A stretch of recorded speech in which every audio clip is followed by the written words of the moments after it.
ప్రకాశం జిల్లా మార్కాపురం చెరువు ఆయకట్టు కింద ఆక్రమణదారుల స్వాధీనంలో ఉన్న సుమారు ₹1 కోటి విలువ చేసే 8 ఎకరాల 79 సెంట్ల ఎండోమెంట్ భూములను పోలీస్ మరియు రెవెన్యూ శాఖ సహాయంతో స్వాధీనం చేసుకోవడం జరిగిందని దేవాదాయ శాఖ అసిస్టెంట్ కమిషనర్ పానకాలరావు తెలియజేశారు. ఈ సందర్భంగా ఎండోమెంట్ స్వాధీనం చేసుకున్న భూముల్లో దేవాదాయ శాఖ హెచ్చరిక బోర్డులను ఏర్పాటు చేశారు.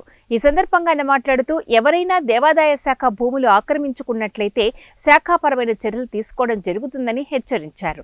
కార్యక్రమంలో దేవాదాయ శాఖ టెంపుల్స్ పరిపాలనా అధికారులు గోళమారి శ్రీనివాసరెడ్డి, రమేష్ తదితరులు పాల్గొన్నారు.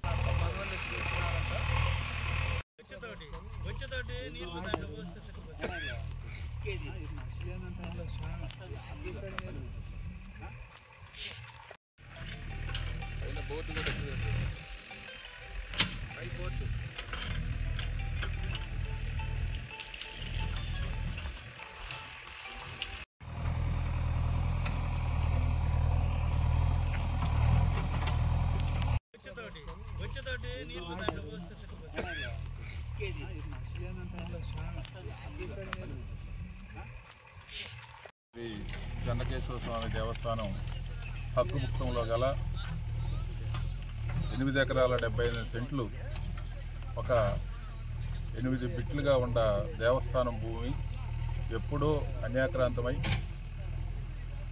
వేరే వాళ్ళు ఆక్రమణ చేసుకొని దాన్ని ఆక్రమణదారులుంటే ఈరోజు మా దేవాదాయ శాఖ చెన్నకేశ్వర స్వామి దేవస్థానం ఈవో గారు, అట్లనే వాళ్ళ సిబ్బంది మరియు ప్రకాశం జిల్లా